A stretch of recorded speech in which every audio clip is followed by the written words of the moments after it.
All right, good evening everyone. Welcome back dito sa pinakabalahurang podcast sa Pilipinas. Beautiful, beautiful. Kasama po natin ngayon, millions and millions. Kasama po natin ngayon si Senator Sonny Trillanes. Dapat meron ako pa, Sonny Halika na Trillanes. Ano sir, alina. Let's go. Let's go. Let's Let's go. go. Let's go. So, thank you very much, Richard, for inviting me again As dito sa always. podcast mo. Of course, Senna, there's so much to talk about, obviously, as always. Thank you for making time. I was just checking kung okay ka pa. Sabi ko, sana ano pa, wala pang mangyari para matapos natin tong podcast episode natin. Obviously, later on, I want to talk about also, some of the key appointees on the other side of the ocean, especially si Marco Rubio, who is widely expected to be confirmed as a Secretary of State sooner than later. Of course, you have some history with him in a good sense, no? Na pwede natin pag-usapan. I know a lot of people have a lot of opinion dito sa Duterte-style cabinet ni Trump, but at least some of the positions, key positions there seem to be more reassuring than not from a West Philippines standpoint. But of course, bago tayo pumunta kay Trump, Senator, kamusta? Kamusta ang Quadcom? Mabuti naman. At least, maraming hindi na bore dun sa uh, Quadcom hearing. But seriously, at least we were able to bring out some of the issues na these issues are getting to see the light. Well, yun na nga. Okay naman. At least naglagay tayo ng konting excitement dun sa otherwise very stale or very tame na hearing. But on a serious note, at least nailabas natin yung mga issues na sinupress nila nung nakarang administrasyon. And ito na nga, no, maraming nakakarinig nun at nakakita nun only for the first time. When in fact, as early as 2016, nilabas ko na yun. Yeah, we'll go into the hearings a little bit more in detail. Yeah. But before that, totoo ba na hindi in-expect ni Digong na lilitaw ka, Senator? Were you a surprise guest? Or did you know about it? I wouldn't know kung alam niya na pupunta ako o hindi. But ako, alam ko na na-invite ako as early as Tuesday, no? Kasi ano lang yun short notice lang yun. Pero I wasn't sure kung matutuloy yung hearing na yun. Kaya standby mode ako. Until nung afternoon, na-inform ako na natuloy yung hearing. Kaya I rushed to the Batasan late in the afternoon. Right. Well, let's talk about this kasi unang-una, maraming natuwa sa Quadcom na yan. As stale as it may be, and my goodness, ilan ba 20 hours in general since last week. At least kumpara doon sa Senate hearing. Anong basa Yeah. mo doon sa Senate hearing? May dinala pang DDS cheering squad, andun pa si Bato. I mean, it was quite a circus, wasn't it? The Senate one. Quite embarrassing, I would say. Yes, kasi unang-una, yung grupo nila Duterte, yung mga kaalyado niyang senador, meron na silang game plan. And yung moderator, Senator Coco Pimentel, just wanted to be strictly a moderator. So pagka ganun kasi, lopsided yon. Talagang madidictate yung tempo nung mga majority na umattend na kaalyado ni Duterte. So si Senator Risa was marginalized, no? Ma-outnumber siya doon. Tapos ang palagi kong sinasabi dito, yung effectiveness ng isang senador sa ganyang klaseng hearing is limited doon sa kanyang time allocation. Kaya no matter how effective you are, doon ka lang. When your time is up, hindi ka na makakagalaw gano kasi you can be overruled every time by the majority. Yun nga eh. I mean, do you think na we have seen a significant deterioration in the Senate? Kasi we'll discuss the Quadcom shortly, but mukhang lahat ng mga objective person na kausapin mo, sobrang layo na daw yung quality ng mga hearings sa Senate. Of course, with the good exception of Riza's hearings among others. Kumpara doon sa nakikita natin sa Congress. This is quite new, di ba? Back in the day when you were a senator, the Senate was the gold standard for scrutiny and fiscalizing, di ba? And Congress was supposed to be the den of trapos and, parochial issues and all. Ngayon, parang medyo iba, di ba? How do you feel as a former senator, someone who served in that institution for quite some time? I think ano lang ito, no? It's just a matter of parang incidental lang ito. I believe this is an aberration. And ano yan, it can bounce back pagka naayos yung political alignments. Kasi ngayon masyadong porous, masyadong blurred yung political alignments. At ang nangyari, naging refuge ni Duterte, no? Yun ang ironic doon. Kasi those na hindi naman gaano pang nasa kabilang side, nasa side ni President Marcos, hindi naman sila nag-assert. They're not ready to wage war against somebody like Duterte. So, they provided that safe space kay Duterte. Pero doon kasi sa House, there's no such thing kasi maliwanag yung political lines doon. The speaker and down to the committee chairman, talagang ano ito, the traditional president's men. So since sa national level, alam nila na magkahiwalay na yung Marcos at Unity. Duterte. So alam nila, nag-pick na sila ng side. Doon kasi sa Senate, wala pang ganon. Hindi pa nag-assert or nag-flex yung Marcos administration doon sa mga senador. But in time, maayos yun. Yun nga, I want to pick on that a little bit before we transition again to Senate then Quadcom. Ano sa tingin mo ang kulang dito, Sonny? Kasi parati si Ronald, 'di ba, sinasabi nila nung panahon nila si Pinoy yung presidente. They made sure, no? I mean, the right folks toe the line, 'di ba? Especially yung nangyari kay former Chief Justice Corona. We can debate about the specifics of that and the case, but nevertheless nakita natin kaya naman, 'di ba? You can, the Senate and the executive can coordinate some position base dun sa agenda at saka priorities ng administration. Bakit hindi natin masyadong nakikita dito? Siyempre, given na yung Robin Hood Padilla and the Batos, but what about the other ones like Jinggoy? Is Jinggoy still feeling he's indebted to Digong for his, coming out? I mean, isn't he supposed to be administration now? And a couple of other people who should have showed up. Hindi naman sila nagpakita at all dun sa hearing na yan. So, ano yung lacking dito? Walang point man, walang Ronald Llamas si BBM, yun ba yung problema? Hindi naman. Kasi yung operative word dun sa sinabi mo kanina na nag ano sila, pato ng line, ano? They gave the order for the administration senators to toe the line. Yun yung sinasabi kong nag-flex. Wala pang ganon, hindi pa nag-flex si President Marcos doon sa mga kaalyado niya senador. Kaya ngayon, they're just free to do their thing. Kasi similar to what you cited, yung nangyari kay late Justice Chief Corona, Justice yeah. Corona, early on, actually lamang yung mga senador na leaning towards acquittal. So, nung evident na yon towards the middle of the trial, doon ngayon nag-flex. So may mga motivations yan, persuasions, di ba? Ngayon, eventually, nagtone na ng line. Wala pang ganon. Yun lang naman yun. That's what I'm saying kanina. Right. Hindi pa dumidiin yung presidente. But you were saying, Sonny, that this is once the hearing ran its course, at least middle of its course, right? So, baka naman papunta pa lang tayo dyan sa Quadcom at saka Senate hearing, hindi kaya?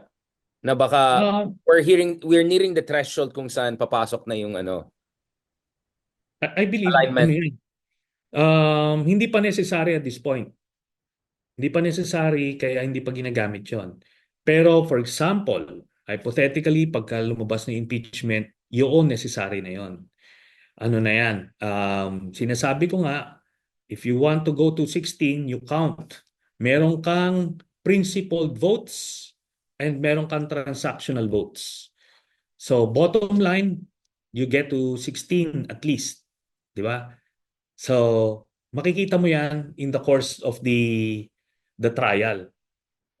Pero if you will just sit Right. back o kung hindi ka magfe-flex, hindi mo makukuha yung transactional votes. Precisely, transactional yun. Uh, Yun nga, I mean, actually, you brought in the impeachment issue. Sige, let's focus on that. Kasi, ang basa ko dito, Son, is that we have a weird situation kung saan, dahil medyo malakas ang mga Duterte sa Mindanao, yung mga senador who are running at the national level, they're showing a bit of sensitivity na alam nila, of course, mas malakas ang Marcos administration na humina ang mga Duterte. But looking Mhm. at the Senate race, looking at their national ambitions, takot sila siguro na mawalan sila ng suporta sa Mindanao. And that could make all the difference, right? One of the reasons Cynthia Villar topped the race, surprisingly, was because she did very well in Mindanao while Grace Poe was not doing very well. I think she was just number 8 in Mindanao or so, kaya nag-number 2 siya. So, what we're seeing right now is something weird, di ba? Kasi historically, yung congressmen, yun yung parochial, di ba? Hindi, Mm. wala silang pake sa national issue. So you cannot expect really high-level hearings, at least in theory. While senators, because they're national, this is the training ground for the next president, they're supposed to be above the fray, do their job. But now, dahil may solid South element ang mga Dutertes, and we saw even with the numbers of BBM na yung largest share of drop niya is in Mindanao, is like, but barely 30%. Parang nagkaroon ng chilling effect. Is that also your reading? Kasi feeling ko na may nagka-chilling effect doon sa ibang senators na, wait, baka mamaya banggayin natin itong mga Duterte na to, yayarin tayo mamaya when we want to rerun or run for a higher office down the road. Yes, that's very ano no, very true. At consideration din naman yan ng mga congressmen. Pero nga nag-flex na sila doon. Nag-ano na doon ng uh, nagbaba na sila ng directive for everybody to toe the line. So you will have to choose. Do you want to play safe and be marginalized doon sa house, or dito ka you'll enjoy the blessings of being one of the stalwarts of the speaker and the president. So ganun 'yon. And namili na sila dito sa Senate. That's what I'm saying. Kaya ganun, may luxury pa silang mag-hesitate kasi wala pang ano wala pang directive. Pero ngayon papipiliin ka, kanino ka sasama? It's either you're with us or against us. Pag dumating sa punto na yon, mahirap na desisyon yon. But eventually, syempre, these people, some of these senators, lalo na yung mga nasa slate ni President Marcos, would rather stick it out with the administration.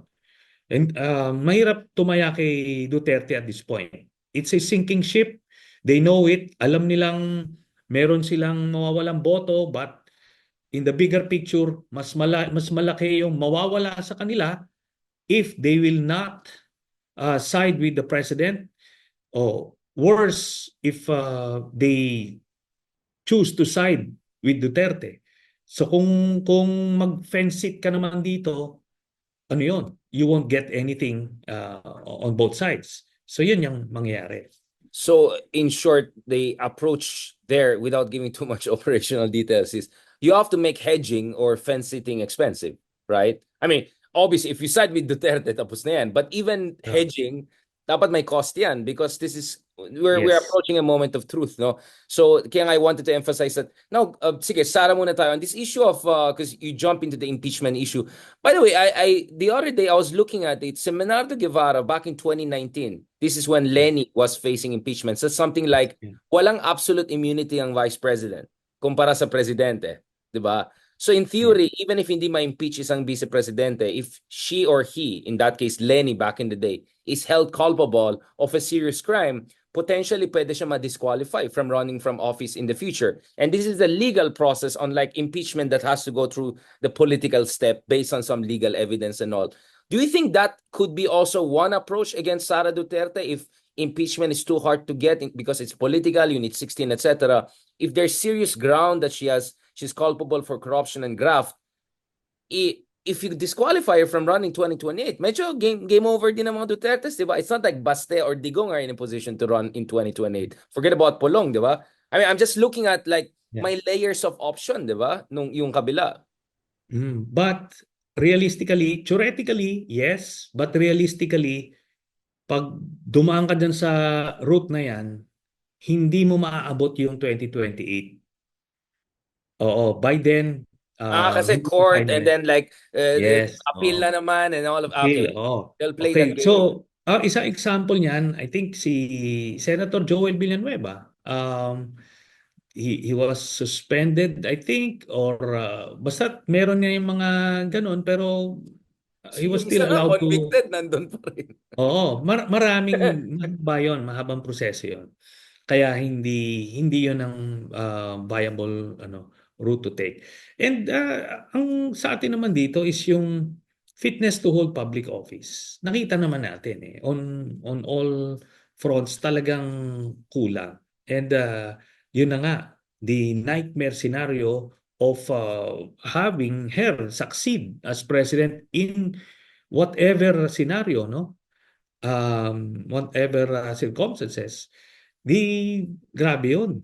Di ba? She can be Oo, president. nag-meltdown eh. Medyo, Oo, yeah, nakakatakot. mahirap yun. So, yan yung ano natin. Hindi ka Tinitingnan. hinamon doon. Like, mamaya, pag-usapan natin yung pag-hamon. So, going back to this, kaya nga sabi ko mahalaga pag-usapan itong issue na to kasi ang basa ko talaga ng DDS strategy, the Duterte strategy during the Senate hearing was to flex, di ba? To say, tingnan mo yung mga senador, they're more or less on my side. Tapos nagyabang pa si Digong, talking about police, we're on one side, may cheating squad pa, doon may hatak pa. But nevertheless, he incriminated himself, right? Something that he did it even worse during the Quadcom by hinamon niya ng ICC eh. But even in the Senate hearing, 'di ba? Precisely because he was so confident dahil andun yung mga factotum, very passive yung moderator, si Risa limited lang time, may cheers, leading squad, may panelo, the whole circus, right? I think that also helped for Digong to be hubristic and overconfident, 'di ba? Kasi nagkalat siya, tinanong siya ni Risa, "Wait, ang sinasabi mo sinet up niyo yung mga tao bago niyo lang pinatay?" So essentially, nanlaban was a setup, 'di ba? I think the Senate hearing brought out enough, 'di ba? Yes, pero alam mo, at this point in time, confident na si Duterte na to say all of these things kasi nung presidente siya, yung hubris na yan, noon pa yan eh. 'Di ba? It gets him into trouble, but it's ang iniisip niya rito, it got me to where I am as president. Kaya yun yung nasa skill set niya na kailangan niyang i-optimize eh. O ngayon, pero it gets him into trouble. Like yung sinabi niya, yung sinalis niya yung sa ICC. Hindi, sige, willing akong gano'n. Eh di kinol kagad ng Marcos administration. Sabi ni President Marcos, kung yun ang gusto niya, hindi kami hadlang. Tapos na yan, it cannot be undone. Hindi niya pwede sabihin, hindi, joke lang, tapos na. It's now a policy statement by the President, we will not get in the way. So, that's because of the hubris of Duterte. Ngayon, alam niya kasi that he can alam mo, master manipulator Manipulator, yeah. si Duterte, no? And yung kanyang arsenal, napaka ano yan eh, yung latitude na napakalawak. He can lie, he can curse, he can kumbaga create a Joke. Yeah, scene, he he can jokes. joke, hyperbole, 'di ba? Pwede siya in the rare times, pwede siya magsabi ng totoo kung if it will be beneficial for him, half truths. Kumbaga, ang dami niyang ways. Kaya iniikutan niya.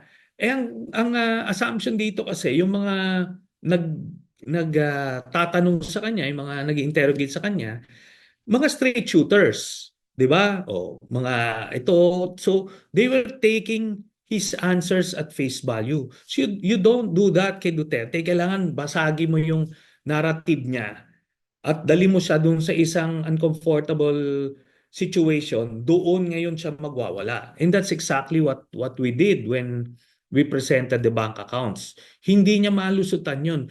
For ilang years, 8 years, he tried to suppress that or evade that issue, pero it kept haunting him eh. Ito ngayon, hindi niya ngayon kontrolado yung Quadcom, no? And Uh, going back to sa point mo kanina, Richard, to be fair sa mga congressman, even before, meron naman yan silang, kumbaga it's the same set, kumbaga rules of parliament eh. Yeah, the same thing that's being used sa Senate and House. So, ganun lang yon. Pero conscious yung mga chairman ngayon ng Quadcom that they need to be not only be fair but to be perceived as fair, and it's important to them. Kaya ganun yung inano nila, sinisigurado nila doon sa kanilang proceedings. Doon kasi sa Senate naging ano na naging parang ah, ordinary na, naging routine na eh. So, sige. Kaya na hindi nila na-expect yung ganong klaseng resource person kagaya ni Duterte. Kasi ang assumption doon, yung routine is the senators are in control, no resource person would dare do those things. So, that was the assumption coming in. Hindi nila alam na Duterte is very much capable of doing all those things he did dun sa Senate hearing. Kaya, He ganun didn't want to nangyari. finish it, di ba? He No, overtalks, pinapatapos na ni Coco Pimentel. oh, No, no, no, no, I don't want to finish. Tapos si Bato, sir, pwede mm, tapusin na. He had no respect. He had zero respect for the wala. institution. Ang yabang Mm, niya, he was talking as if he's still the president. So you're saying, hindi psychologically prepared ng Senate because they're used to have differential oo. resource speakers. Oo, yes. So, ganun nangyari. And dun sa experience nung sa Senate, nakita ng ano yon. May ano sila doon eh. May benefit My sila learning ng experience. oo. Ngayon, okay, ma-anticipate na nila if Duterte will do this, what can we do? What will we do? So may SOP sila. Pagka nagwawala si Duterte, suspend natin. Suspend. Then aanuin siya. Pero for an egotistical person like Duterte to be placed in a corner na in a box for that matter, kasi remember for so many years even sa Davao as mayor and as His president. entire political life, essentially. Oh, pag nag ando dun siya sa lectern, he can fire away, he will say whatever he wants, 'di ba? Wala nagre-restrain sa kanya. Naalala mo nung pandemic, in the middle of the night magpe-press con, ano lang 2 siya a.m. kung ano-anong kalokohan yung sasabihin. But walang ano, kumbaga walang guardrails, walang restraints. Ngayon, uupo siya ron, tapos le-lecturean siya ng mga kagaya nila Congressman Abante, you don't do this, you don't ganito. Ang bigat sa kanya noon, di ba? Tapos eventually, nung nagkatabi kami, and I was telling the whole world about yung kanyang sindikato, yung involvement niya sa illegal drugs, that was, ano, parang pumuputok siya doon, parang sumasabog siya. Kaya nung huli, naggaano na lang siya. He creates a scene every time para lang ma-disrupt yung flow ng hearing. Medyo bratty din, medyo ADHD na brat. I want to go to the content of your allegations against former President Rodrigo Duterte shortly. But before that, at the human level, I want to ask about you. But before that, can I also ask about Senator De Lima? Because dun sa Senate hearing, I don't think she was given enough latitude to really lay out her case. In fact, Jinggoy put her on the defensive and I Yeah, think yeah. very unfairly. Parang, wait, siya, victim blaming pang ginawa, 'di ba? Parang ba't wala kang ginawa ng DOJ secretary ka? Like I think she was not prepared for that. Like what the heck? Ako yung biktima dito. Oo. But at Oo. least dito nagkaroon siya ng panahon. But nevertheless, magkatabi sila ni Digong tapos bastos pa si Digong, 'di ba? Nag-gesture pa siya na upakan ko pa to eh. Like bastos eh, tinabi sila. What was your reading of Senator De Lima? I mean, I will interview her separately, but from what you're reading, first of all, it's very bastos for a man to do that to another woman, no matter how deep is the disagreement. But ikaw, as a gentleman, Senator Trillians, what was your read of the Senator De Lima's presentation and also how she carried herself, being right next to Digong, including when Mm. nag-aamunan na kayong dalawa, di ba? Well, very gracious siya dun sa all throughout the proceedings. She held her cool at ano no, nagkaroon din siya ng platform. She was able to tell her story and beside dun sa kanyang tormentor. Kaya kahit ganun-ganun si Duterte, ano 'yon? Parang in your face 'yon. Tapos yung gesture niya na susuntukin niya si ano, I'm sure yung mga Pilipino na nakapanood noon talagang Bastos eh. kahit Bastos anong pala yung ginawa anggulo, niya ano doon. yun, talo siya doon. So, ano yun, kumaga hats off kay Senator Laila for ano, for being gentle and the adult doon sa buong pangyayari. 100%. And also putting forward the case very substantively. Medyo tampo ako sa'yo ng konti, Sunny, no? Because Right. parang alam ko sa kabilang channel, medyo sinabi mo yung personal drama mo na hindi mo sinabi sa akin, di ba? Kasi last time tayo nagsama, nililigtas kita. Sunny, wag natin pag-usapan yan. Ninaway na tayo, di ba? Na-cancel tayo nung 2 months ago. Pero ngayon mukhang okay na naman Yeah. tayo, Senator Trillanes, no? Pero Yeah. ang narinig ko sa kabilang channel, you said something about your traumas during Duterte's time. Never mo sinabi sa akin na nagtampo ako. Don't you feel confident enough? No. Did you say You know, something about the traumas of? Yeah, I mean, I saw a column.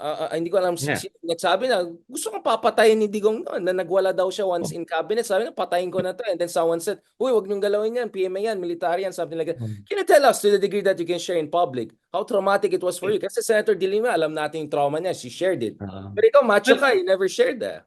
I wasn't really referring to a personal trauma, but it was the collective trauma of the Filipino people. Right. Di ba? We saw how people from all walks of life, from various sectors, different classes of society, na talagang fearful, genuinely fearful, talagang disgusted sa nangyari, but they had to keep it in. So yun yung sinasabi ko na you don't want to go through that collective trauma again.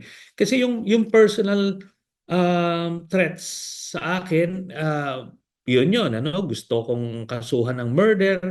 Actually, may nag-file ng murder. Hindi lang pinaluso talaga kasi napaka-absurd na. O, finailan ako ng kidnapping case. Actually, 22 cases lahat yan ng Yun finail nga sa eh. akin.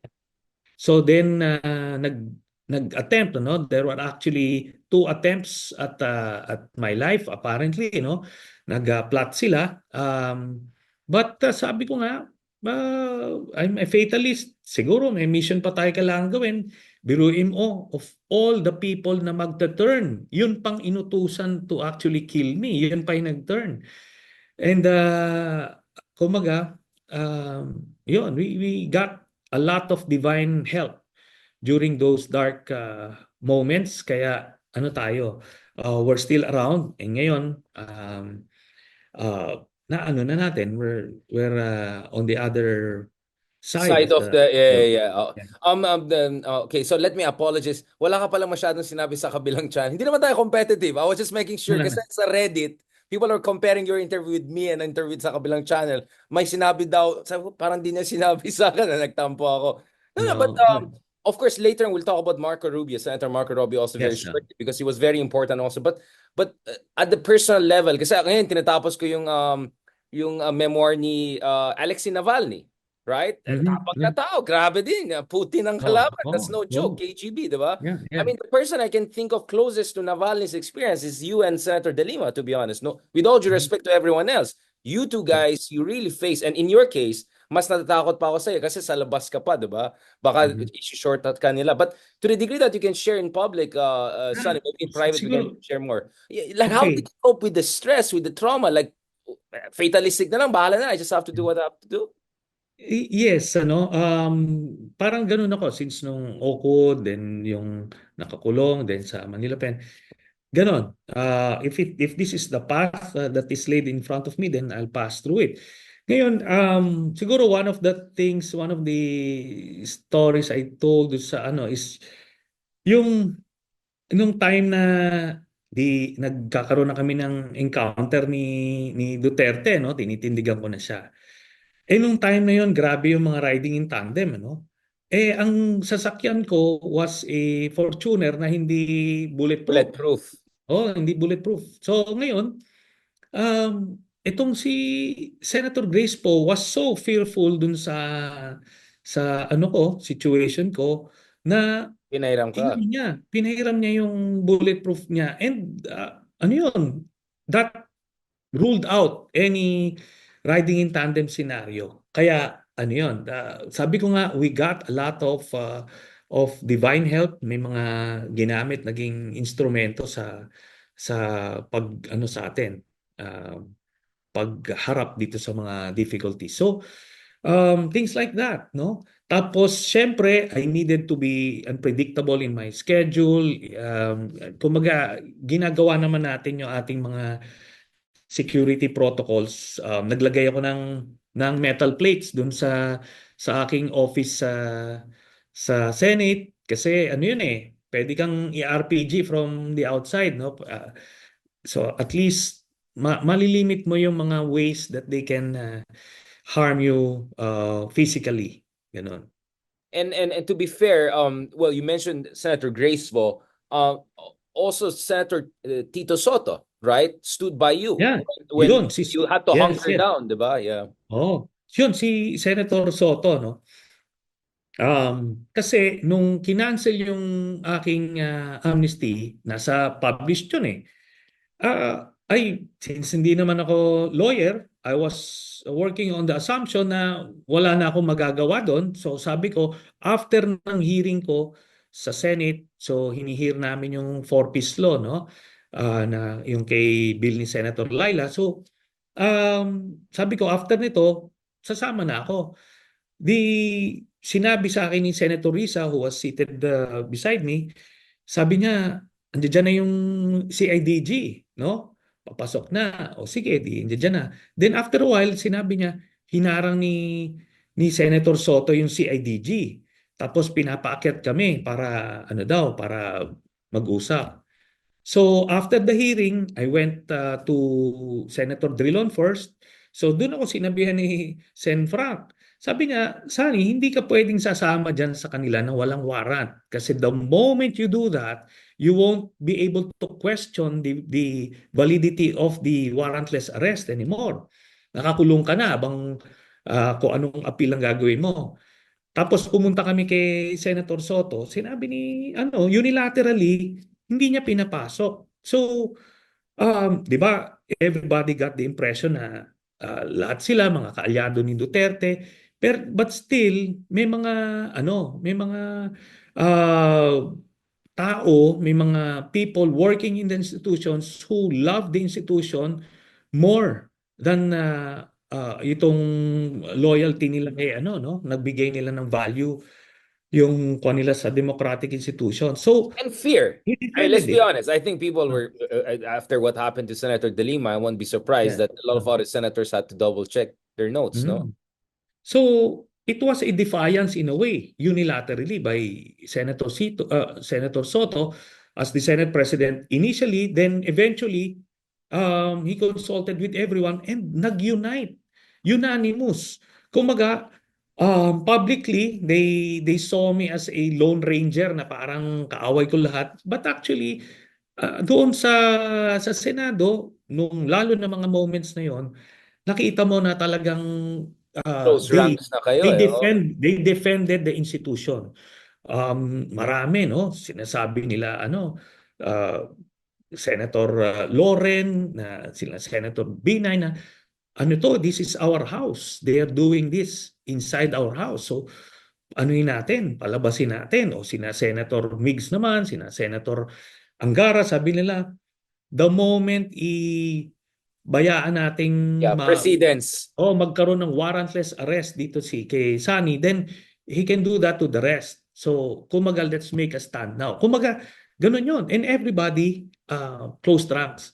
At yun, dun ng, dun ng, that gives you confidence about the strength of our democracy when it was under siege, no? And it came, these things came from people who you least expect to stand up against somebody like Duterte. Ganon. Ang tawag ko dyan, stealth resistance or steady state, diba? Yun ang term nila sa Trump administration. Quiet lang, behind the scenes, informally, there are May people who are pushback. holding the line. Exactly. So, So it's very nagpo-push important. back. So, kumaga, ikaw yung nasa front, you make the noise, you send the signals, but actually other people are also doing it. Kaya nga mahalaga talaga eh. Kasi I remember very well may mga nagsabi, bakit kasi si Trillanes, bakit kasi si Senator De Lima, dapat nag-calibrate sila kasi alam naman nila ganito. And then may nagsabi, actually estudyante pa yata, if I'm not missing, estudyante pa ni Leloy Claudio, isang kaibigan natin, sabi niya, but sir, kung everyone will be quiet and calibrated, then di ba, immediately the standard comes down.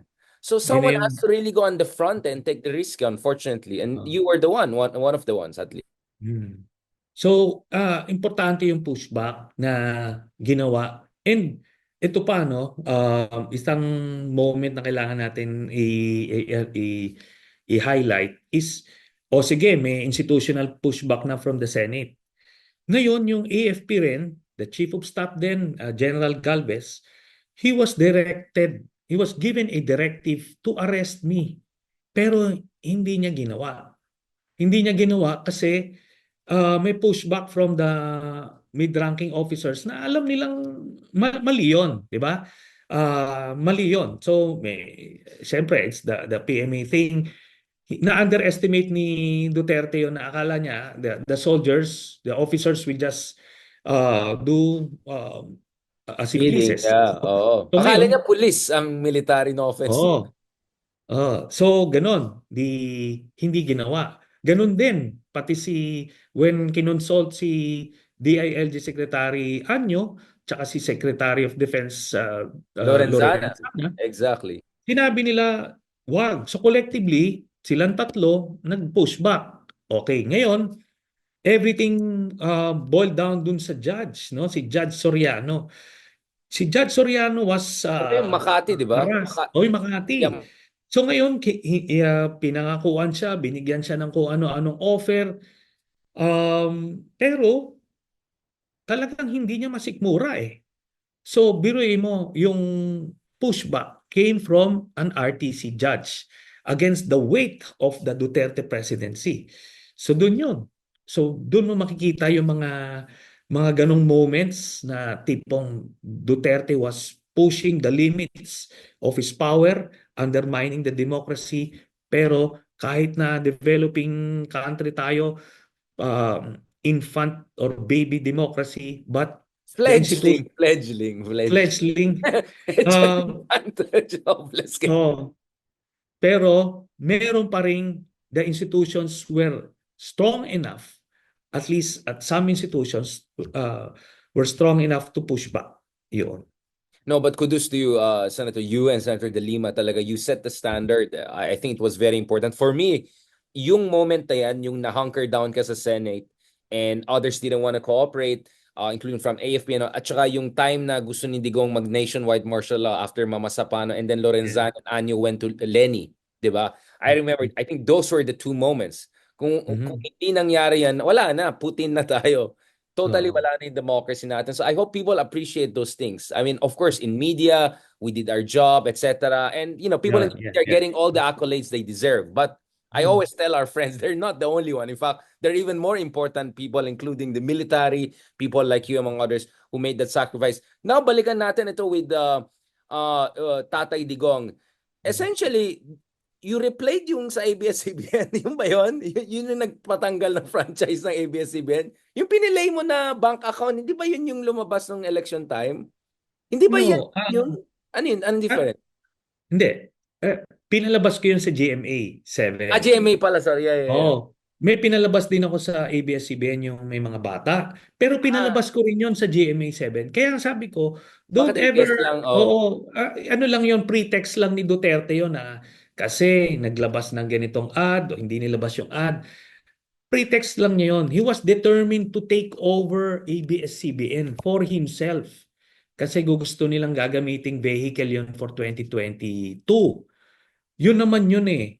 Kaso, nung kinukuha nila from the Lopezes, ayaw ng Lopez ibigay. O kung ayaw mo ibigay sa amin, isasara namin.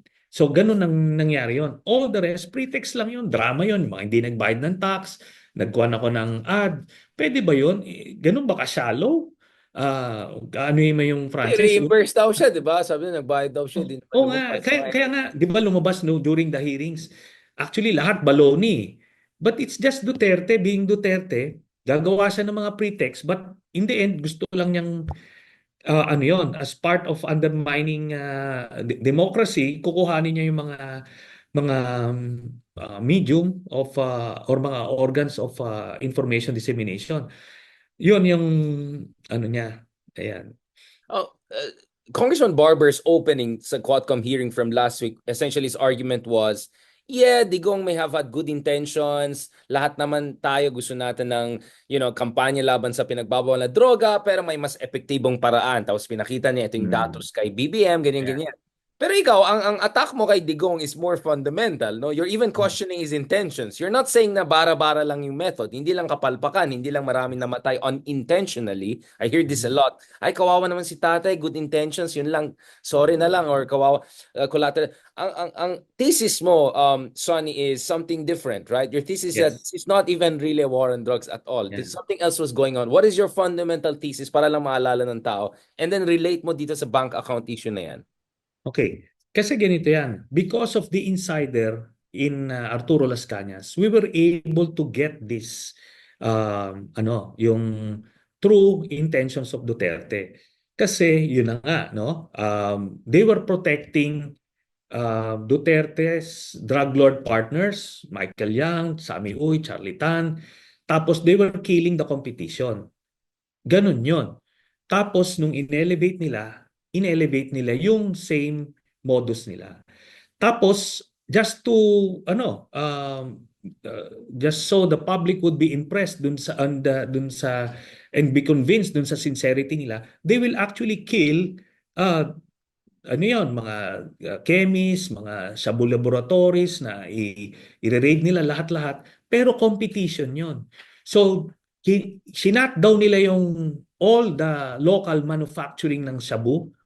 Then after that, na-clear na yung way for the importation ng tone-tonelada. Yun, alam mo yung mga pumasok na droga sa nung panahon ni Duterte via the Yung front magnetic door. field, yeah. Oh, via the front door ito sa customs. Record dito, prior to the Duterte administration, walang ganyan na importation. Kalaki. Tapos ito yan, kumbaga common sense. Kung ikaw, mag-drug lord ka, magpapasok ka ng droga sa isang bansa na supposed to be galit na galit yung presidente sa illegal drugs, you would dare pass through the front door and risk yung merchandise mo? Hindi, di ba? Gagawin mo lang yon kung kapartner mo yung presidente at sigurado ka makakalusot. At nakalusot ang mga droga, tone-tonelada.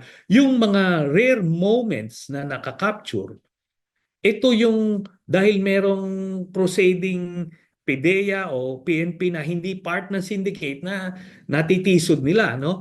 And yung sa Valenzuela, yung 6.4 billion, ang nag-report pa sa ano natin sa customs after the fact nung nakalusot na was yung rival na triad nung grupo nila Michael Yang. Kumbaga, ganun yun eh. At so ganun yung So wait, so nangyari. your argument this was a corporate merger strategy. Yes. Ano to, minonopolize yung drug trade. But did you Similar have to run for president to push for corporate merger? That's your because okay, again, Sonny, I'm not questioning yeah. necessarily your thesis. What I'm saying is that hindi ba may messianic complex din talaga si Digong na feel niya parang he's the man to say you're saying all of that is just pure act? That was really Hindi. just cover for a corporate takeover merger. Yes, kasi nung sa Davao, ganun ginagawa nila. Pero kasi, wala naman siyang planong tumakbong presidente. Wala naman eh. Nung early on talagang. Kaso, circumstances pushed him into that situation. Kaya nga, in a way, reluctant din siya na tipong, teka muna, drug lord protector ako. Baka mabibisto ako dyan. So, kaso, the act was so believable, maraming maraming nagtulak sa kanya to be the savior of the country. Then ngayon, nakakita sila ng opportunity, tinuloy niya yung act niya at the national level. So ngayon, itong mga partners nila, ano to eh, Fiesta na. parang fiesta ito. Why will they suddenly say, hindi, ayaw namin, gusto lang namin, local ano lang tayo. Hindi. They took advantage of it. Tapos nag-branch out pa, nag-diversify pa si sila Michael Yang into Farmally, Pogo, lahat-lahat, no? Kaya Conglomerate strategy. conglomerates na, di parang yan yon. And it's very, very obvious pag na-decode mo nga siya, kasi kami nakita na namin yung armed with the inside information, nakita ko na every move that he's making is precisely aligned with yung ano na yon, yung Modus thesis. operandi.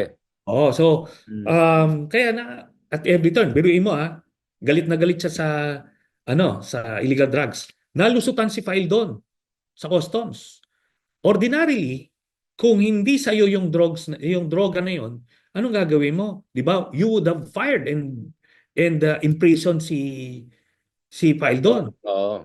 Pero anong ginawa niya? Masyado mainit, kinasuhan kunyari. Tapos dinismiss kaagad. Anong ginawa dun sa prosecutor na nag-dismiss? Ginawang judge. Okay. Tapos anong ginawa kay Faildon? Ginawang nilipat siya sa OCD muna and eventually sa Bilibid. Nire-recycle mo. Dalawa lang yun eh. Yung kay Faildon is either you are in on it or you're so incompetent na nalulusutan ka. Either way, you deserve to be fired. So, yun. Nangyari pa ulit kay La Peñas. Nalusutan ng magnetic lifters. Nalusutan. Anong ginawa niya? Prinomote, ginawang TESDA. Tapos ito yung magnetic lifters. Ito napaka-obvious to. Sabi ng PDEA, positive na nalagyan. Anong sabi nung presidente na galit sa illegal drugs? Sabi niya, hindi, speculation niya lang yan. Ina-arbor niya because that was Michael Yang's shabu. So, Just to be clear, this is the Michael Young who was a card na presidential economic advisor na yes. Chinese citizen. Is that even legal for a Chinese foreign citizen to be an economic presidential advisor? I mean, it's Di ridiculous. ba? Oo. So, ano yun? Talagang treasonous na yun at so many levels. Talagang nilolooban ka na. Ang dami niyang ginawa. Here comes the report ni Colonel Acerto. Colonel Acerto was not in on the syndicate. So, ang ginawa niya, may informant nagsabi sa kanya na itong si Michael Yang, drug lord. Baka hindi alam ni Presidente. Very naive din siya eh. So, nag-initiative siya. Pinasa niya yung report. Pinasa niya kay Pedea, Oo naman. Aquino, pinasa niya kay Bato de la Rosa, binasa niya kay Bongo, hoping na parang forewarn si Duterte na layuan itong drug lord na to. Anong ginawa? Kinasuhan siya, pinakasuhan siya kung ano-ano, at on national TV, gusto siyang papatay. Is that a demeanor of somebody who's serious about reading Fighting his drugs, of yeah. illegal drugs? Hindi. 'Di ba? Inarbor niya eh. Maliwanag inarbor niya. Si Michael Young. Ilang beses niya inaarbor 'yon. So, Kaya napaka na lang eh. Kumbaga, you would have to be dense or totally fanatical kay Duterte not to put everything together. although I've heard some fanatics saying, but well, I mean, if he rationalizes the process para maayos yung supply and all, baka I mean, I've heard even apologies telling me that. No, okay Hindi, lang, at pero least ito yan. Ito streamline yan, daw yung Richard. distribution. Okay, ang bottom line naman nila kasi is profit, di ba? So what happened during the time of Duterte?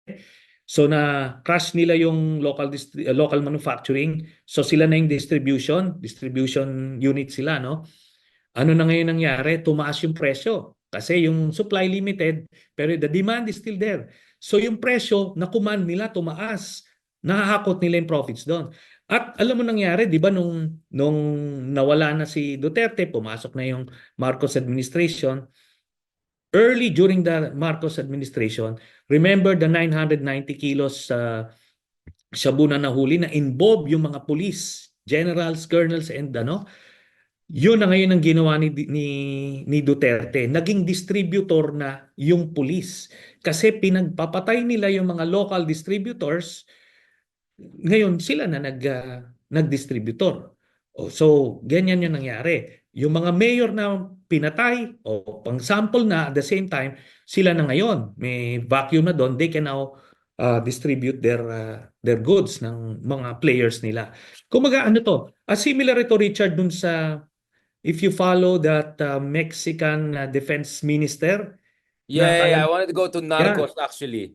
Yeah. oh, true story yon. Ito, rabid, siya, anti-illegal drug crusader siya. Galit na galit. Talagang pinagpapatay niya. Pinagpapatay niya talaga yung mga kartel, iba-iba. Yung pala, meron siyang kartel na ini-spare. So he Yung was on the pitch. Tijuana, yata yun yung Oh, Tijuana area. Yeah, yeah. I remember that so very well, yeah. this is exactly the same story. So I Ganon was si about to say actually Digong kind of changed kasi when you say narco state, it's like yung buong bayan ay nadamay sa away ng mga kartel. Ito, narco state in a sense na yung estado mismo ay Oh, yung sa allegedly involved in like estado na nagnanarcos, di ba? yan. Like next Siya, level yan. siya mismo. Si Yeah. Duterte mismo. Kaya kumbaga, every time this guy talks to the public, ako nakikita ko yung mga sinabi sa akin nila Las Cañas, nila Matobato, tapos yung mga report nila Acerto, and everything in between yung mga ginagawa niyang pag-arbor, pag-protect sa mga kasindikato niya, pagpalusot ng droga. Basang-basa ko siya. Kaya that's where I'm coming from. And I was so glad to have that opportunity to tell that dun sa Quadcom. Mm. Papunta na tayo sa Quadcom, no? Sorry, I really had to extend this part kasi alam mo naman sa atin, 'di ba, Sonny, it's easy for people to forget, the gravity of the situation. Nadadala sila sa drama of the Quadcom. I just wanted people to realize what's at stake here, no? Anong pinag-usapan? What's the fundamental thesis here? Sonny, do you think that enough has been spilled or exposed already? Kasi ang concern ng ibang tao is baka naman yung iba habol lang nila dito, libreng airtime hanggang election na to. Baka nakakaumay na to mga hearings na yan. Do you think we're passing the threshold na kung saan siguro DOJ and ICC have to come in na? Parang ilan pa bang hearings ang kailangan natin? Palagay ko ano naman to eh. Mutually independent yun eh. The DOJ can start building up the cases, and I think they are building up the cases. The ICC is also doing its thing. Tapos So ito, complementary, you're saying. oo, yes. So ngayon, itong lumalabas na ito ngayon, ito yung mga story ang nasuppress eh. Kailangan mabalikan ito kasi at least nalalaman ng mga kababayan natin na who used to be supporters of Duterte na ganito pala yung ginawa ni Duterte para part yon ng ano natin. Hindi lang healing process kundi part ng educational process. Baka makabola pa ulit itong mga ito Ay, later on eh. mamulat dapat tayo. O Oo. pwede sila makabola. I mean, we'll talk about Trump shortly, no? He made a big comeback. We saw that in Thaksin in Thailand. We saw that in Berlusconi in Italy. Kaya ng mga populist na bumalik if you don't, do your job, right? Kasi the Yeah. worst thing is you go after them and then makasurvive sila, mukha pa silang kawawang biktima, then they come back even stronger, di ba? I mean, that's a real risk, no? If this is not seen through. But well, it's still better than doing nothing. 'Di ba? Kung giving them a free pass would is Oh, a absolutely, sure absolutely. o kumbaga ay sure formula ng ano nila ng comeback nila. Kailangan pahirapan. Kumbaga sa marathon kailangan una-una, well, kailangan panagutin. Yun na lang. Kasi baka may ma-misinterpret pa yung mga analogy natin eh. Yeah, yun nga. I know Uh, you were... so, You don't have to say anything. Basta ang point ko lang, Senator Terence, you're not supposed to answer everything uh, I say. Let me say some of the other things. Na ang point ko yeah, lang kasi dito is, uh, marami kasi tayong mga presidents kung saan ang daming hearings nangyari tapos wala rin napuntahan. I mean, we can talk about Farmali for instance. Ang daming ganun. So minsan nagiging cynical or skeptical ang tao na ayan na naman, hearing na naman, mga expose, and then sa dulo wala rin mangyari, etc. At least yung kay Alice Go, we saw naman, things are moving the right direction. Na-cancel yung fake niyang passport, na-expose na potentially, ano pa siya, asset pa siya. So at least something is happening. What I'm saying is, di ba, sabi ni Ralph Waldo Emerson, when you strike at the king, essentially you have to make sure you go all the way. Otherwise, kung mag-survive yan, babalikan ka talaga nila yan. And if you're BBM, and you're looking at what happened to Pinoy, what's happening to Digong, what happened to Erap, what happened to Gloria, the worst thing that could happen to BBM is half finished job ito, and then after 2020 babalikan talaga siya, di ba? I'm just saying how things could turn out if this is yeah, not done properly, meaning hanggang yeah. hapyaw lang na hearing at saka pakit lang yung iba dyan. I'm not saying yun ang nangyari. I'm just saying yun yung risk kung Mm. ito yung direction of the wind. Yun lang sinasabi ko, Senator. But you're optimistic na things are moving in the right direction, complementary naman. And we're talking about evidence, hindi hindi ito demolition job. Kasi I keep on hearing, ay, demolition job lang yan, political lang yan. Well, doon sa first part, ang sagot ko ron, well, nakikita ko naman na nagbi-build up ng mga cases. Hindi ito ano lang. Yun nga, no? Yung, kumbaga, mutually exclusive sila eh. Parang, ano. Ngayon, ito naman, doon sa part na sinasabi mo na, ano ito, parang demolition job. Actually, yung mga ganyang bagay, it depends on the people eh. Yung mga tao, pag nakita nila na ano yan, parang scripted yan o bogus yung mga nilalabas, alam nila yan eh. They will turn away eh. And remember, ang pinakang batayan ng mga ganyang hearings is the public pulse. Nakikita ng mga Quadcom chairman na more than 1 million yung nanonood nung kanilang hearings eh. Ibig sabihin, But the that's my people are worry. voting. Baka ma-addict sila dyan. Gusto nila hearing ng hearing. Kasi Hindi, pero walang airtime yan eh. yes, that's the politician's instinct. But still, part nun, kahit gusto mo pa ng more airtime, pero kung wala ka ng sustansyang nilalabas, wala ka ng worthwhile na panuurin, edi wala na.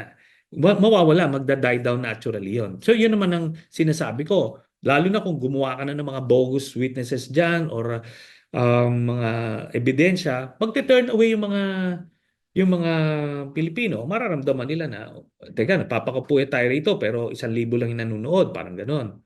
Mm. Cliffhanger. Baka puro na ginawang ano, mga K-drama na Literal. pa cliffhanger na, para may 4 seasons pa. Pamunta na Mm. tayo sa dulo ng discussion natin. Is there anything else that you want to see come out of the Quadcom? Ano yung mga issues na dapat bantayan? Anong issues na dapat i-expose? When I say bantayan is because I think you have seen, no, yung DDS attack line na pinaprep daw yung mga witnesses. Ngayon, tinitignan nila lifestyle check na lahat ng mga congressman. Si Abante, di ba, nagdrama siya na tinitroll na siya ng mga Duterte side and all. Parang sabi ko, welcome to the club. What do you think was happening to all of us? So, now you can see there's a pushback also, di ba? Pinipersonal attack na yung mga congressman na yan eh. Ano yon? Kagaya nga ng sinasabi mo kanina, Richard. Pagka kinanti mo yung king, dapat dire-diretso. So, ito na ngayon. Hindi mo rin expect na somebody like Duterte will just roll over and play dead. Kumaga, hindi. Lalaban yan. Kasi, alam mo, this guy loves life, ano? Masyadong, ano to, masyado siyang vain, masyado siyang materialistic, he loves power. Kumbaga, he's a narcissist. Kaya lalaban ito kasi ayaw niya yung the thought that he would be dragged to prison ano to hindi kakayanin nung ego niya, no, na kaya nga nung nilalabas ko yung storya na pinagkakatago-tago niya na siya pala yung involved sa illegal drugs all along, tapos pinagpapatay niya yung mga lowly drug addicts tsaka yung mga inosente 'di ba? Para lang dun sa rules niya. So ano to? Sociopath na and a psychopath for that matter. So yun, that's the height of hypocrisy. Kaya nakita niya, kaya ano siya, naggumagawa siya ng eksena nung towards the end kasi he wants me to stop eh. Ini-interrupt niya yung Halika ano na, ko. halika na, halika na. Did you think about doing that or is it's just you, a Sonny being Sonny macho? I mean, like I was surprised eh. Halika, kasi ako bakit, I just saw one angle na si Digoy nagwa. Gumagano sa ko, ano nangyari? And then may nag-send sa akin. Tingnan mo kasi yung sinabi ni Sonny. Halika na. What was going on there? Ano nangyari? Ah, well, kasi nga ano no, sabi ko nga pag na-decode mo si Duterte, matitrigger mo siya eh. Alam mo which buttons to push eh. Yung algorithm niya na gets mo na. Oo, ano mo 'yun. Kaya ano to, matotorta to sa akin pagka kasi 'yun na nga no. Alam niya kasi yung stage niya. Gusto niya yung full control. He can say whatever he wants. Pero pagka yung kaya nakikita niya yung he relishes that eh, yung bang takot na takot sa kanya, nagde-defer sa kanya kung sino-sino. And ang baba ng tingin niya sa mga congressman. Tapos here's this guy na parang wala akong pakialam sa kanya, na-hurt yung ego niya eh. Parang gano'n. Wala siyang fear factor, wala kang reverence or anything. He's not used to that. Just last point on this before quickly I talk about also Trump and US and your friend on the other side. Um, ICC.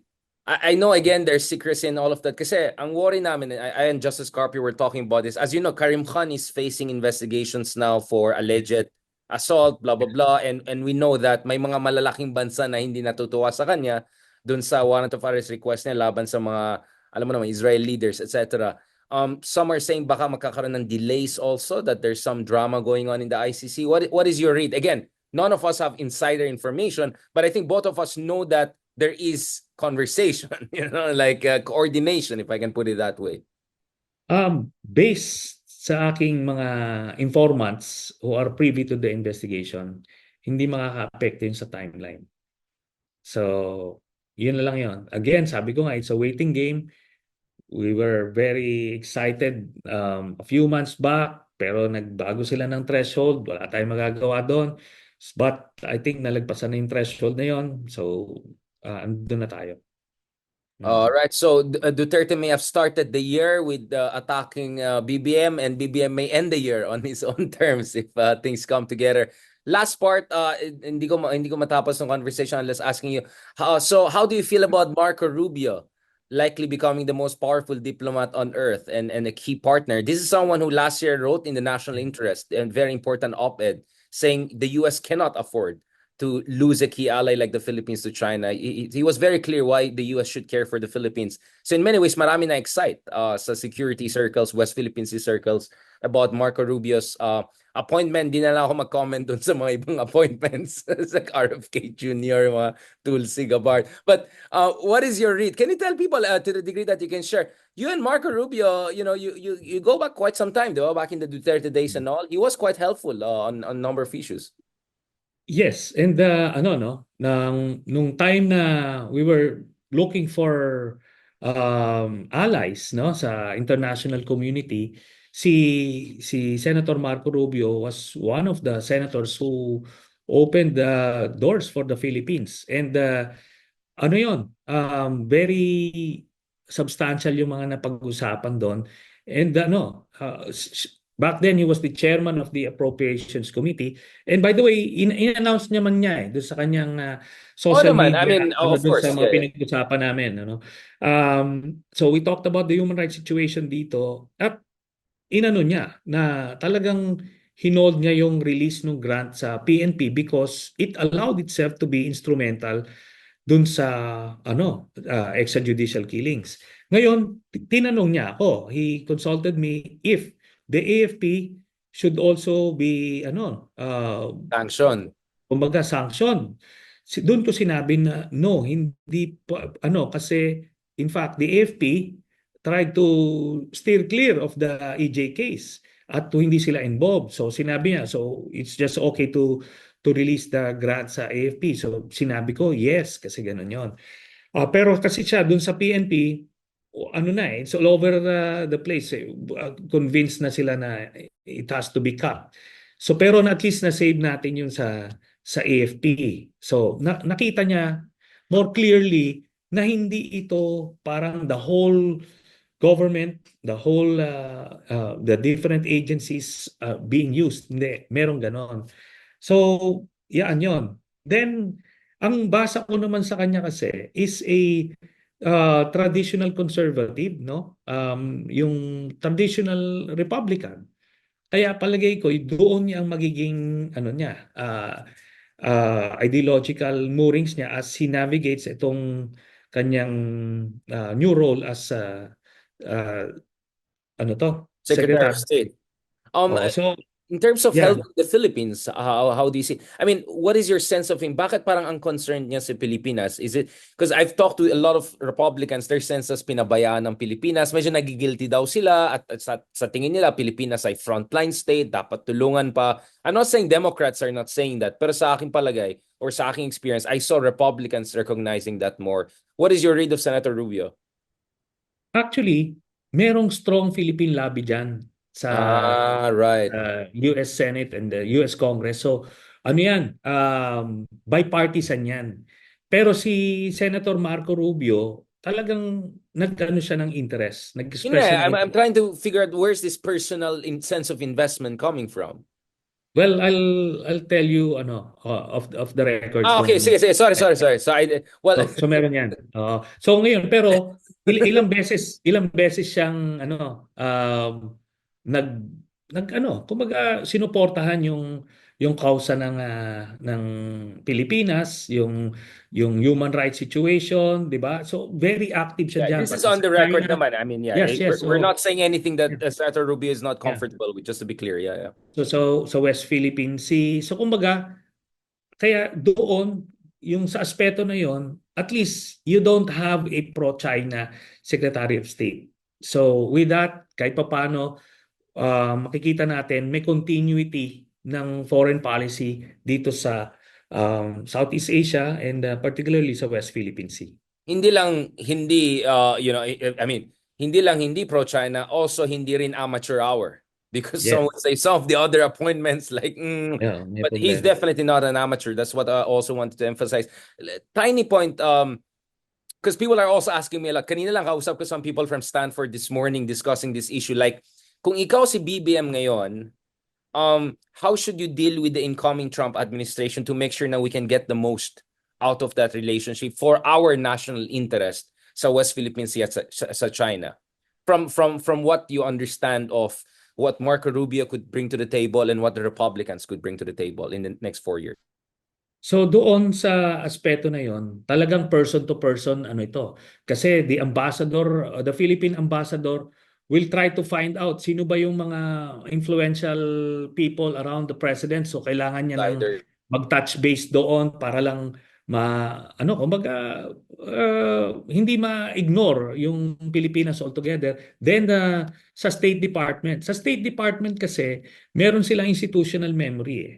So regardless of who the Secretary of State is, meron at meron silang mga policy advisors na nandoon. Pero syempre, yung may mga deep state conspiracy dyan, they can, but I get don't rid of think, some of them. but by and large, maiiwan yung blueprint ng foreign policy ng US for the next few decades kasi you cannot just flip it eh.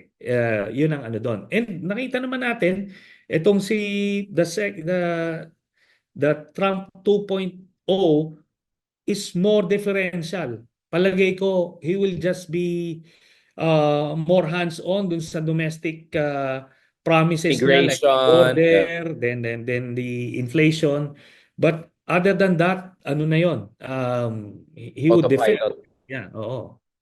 Well, thank you so much for that, Senator Trillanes. I know, sorry if I'm throwing you all of these questions. That's what I appreciate. Wala tayong, spontaneous tayong dalawa eh, di ba? Kaya pwede ka rin mag-Joe Rogan. I'm preparing you for, di ba? Like, wala lang coordination. Just go there and say what you need to say. Ganun talagang tunay na macho Oh. lalaki, di ba? Macho ang tao. No preparation, nothing. So, pasensya na, Mm. Senator Trillanes, kung I got a little bit competitive. Sabi ko, ba't di siya nag-drama sa akin? Na-hurt ako. So, yan. Hindi. Ilabas mo yung drama mo. So, halika Mm. na. Tara na. Senator, halika na.